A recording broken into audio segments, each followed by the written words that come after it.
Message pour les victimes et les bons, face à l'ignorance du mal. Chers frères et sœurs, chers amis, chers enfants de la lumière et de la paix. Ce message s'adresse à vous qui souffrez, à vous qui avez été blessés par la violence, la trahison, l'injustice, ou simplement par l'indifférence du monde. Il s'adresse aussi à vous, hommes et femmes de bonne volonté, qui croyez encore que le bien triomphera, mais qui, parfois, sous-estimez la profondeur et la ruse du mal, ou ignorez la part de responsabilité qui vous incombe dans la construction d'une paix véritable. La naïveté face au mal, un danger silencieux. Beaucoup parmi nous pensent que le mal est rare, qu'il ne concerne que quelques individus, monstrueux, ou qu'il s'agit d'un accident de l'histoire. Cette croyance est une illusion dangereuse.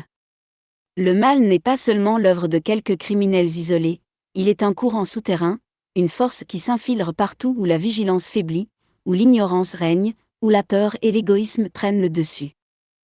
Le mal n'a pas de visage unique. Il se déguise, il séduit, il promet la facilité, la vengeance, la sécurité illusoire. Il se nourrit de nos faiblesses, de nos divisions, de notre fatigue morale. Il prospère là où l'on détourne le regard, là où l'on préfère ne pas savoir, là où l'on se contente de demi-vérités ou de mensonges rassurants. Il est essentiel de comprendre que le mal n'a pas de limite fixe. Il peut toujours aller plus loin, franchir de nouveaux seuils d'horreur, inventer de nouvelles formes de cruauté. L'histoire de l'humanité en est la preuve, chaque fois que l'on croit avoir touché le fond, une nouvelle abîme s'ouvre, si rien n'est fait pour l'arrêter. L'origine du mal, refuser la vérité, refuser l'autre. Le mal naît d'abord d'un refus de la vérité, refus de voir l'autre comme un frère, refus d'assumer sa propre responsabilité. Il commence par de petits renoncements, de petites lâchetés, de petits arrangements avec la conscience. Puis il grandit, il s'organise, il se justifie, il se banalise. Il devient système, culture, parfois même religion. Ce n'est pas seulement dans les actes spectaculaires que le mal se manifeste, mais dans l'ordinaire du quotidien, dans la parole blessante, dans l'indifférence à la souffrance d'autrui, dans la complicité silencieuse avec l'injustice. Le mal prospère là où le bien se tait, là où la vérité est étouffée, là où l'amour est remplacé par la peur ou la haine. La capacité du mal, toujours plus loin. Il faut le dire sans détour, le mal n'a pas de fond. Il peut toujours aller plus loin, s'il n'est pas arrêté. Ceux qui commettent l'horreur aujourd'hui étaient hier des gens, normaux, parfois même des voisins, des collègues, des amis. Le mal n'est pas une essence étrangère, il est une possibilité humaine, une tentation qui guette chacun de nous, surtout quand la société tolère l'injustice, la corruption, la violence, ou la manipulation. Ne croyez pas que « cela ne peut pas arriver ici » ou « cela ne peut pas m'arriver à moi ». L'histoire est remplie de peuples qui pensaient être à l'abri, jusqu'au jour où le mal a frappé à leur porte. La vigilance est à première défense contre l'extension du mal. L'ignorance, un terrain fertile pour le mal. L'ignorance n'est pas une excuse. Elle est souvent le premier allié du mal. Celui qui ne veut pas savoir, qui refuse de s'informer, qui détourne les yeux devant injustice, devient complice, même sans le vouloir.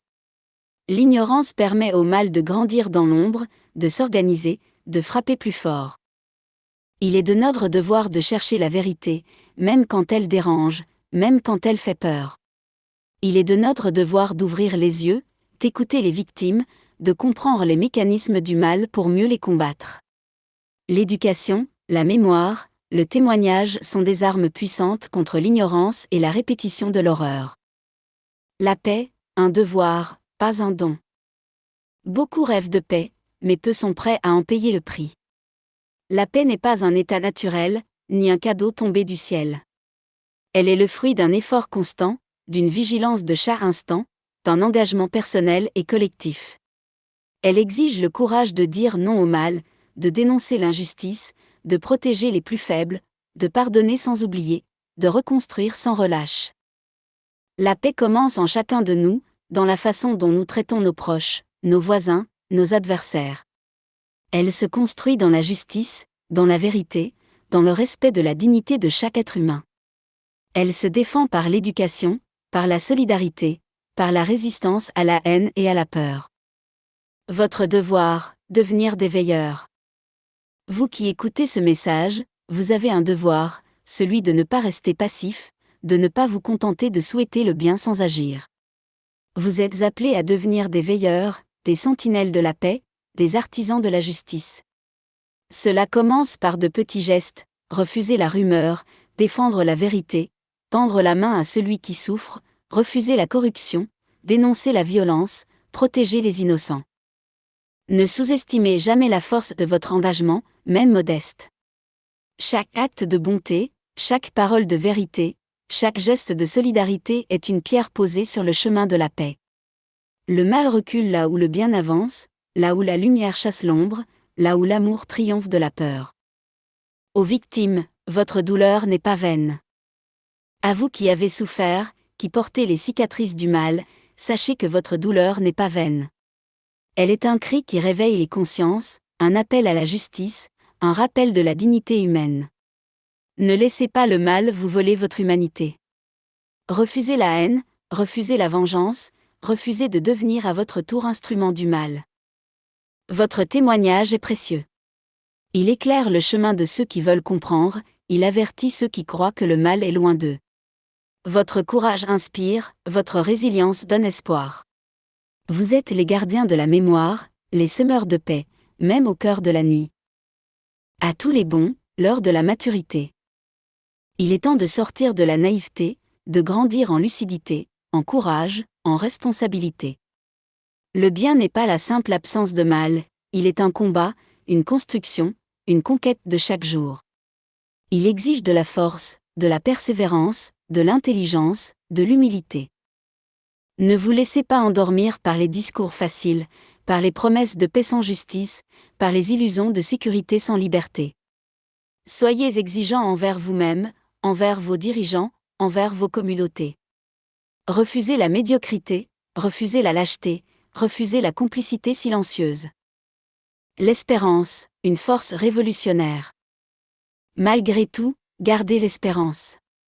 L'espérance n'est pas une fuite, ni une naïveté. C'est une force révolutionnaire, une énergie qui permet de tenir debout quand tout vacille, de reconstruire quand tout est détruit, de croire en l'homme quand tout invite à la résignation. L'espérance est le moteur du changement, la lumière qui guide dans la nuit, la promesse d'un avenir meilleur. Puissiez-vous, chacun à votre place, devenir des porteurs d'espérance, des bâtisseurs de paix, des témoins de la vérité. Que votre vie soit un refus du mal, un oui à la justice, un chant d'amour plus fort que la haine. Ensemble, nous pouvons faire reculer l'ombre. Ensemble, nous pouvons bâtir un monde où le mal n'aura plus le dernier mot. Ensemble, nous pouvons donner à nos enfants l'héritage d'une paix solide, fondée sur la vérité, la justice et la fraternité. Que la lumière de la vérité vous éclaire, que la force de l'amour vous soutienne, que la paix soit votre combat et votre victoire.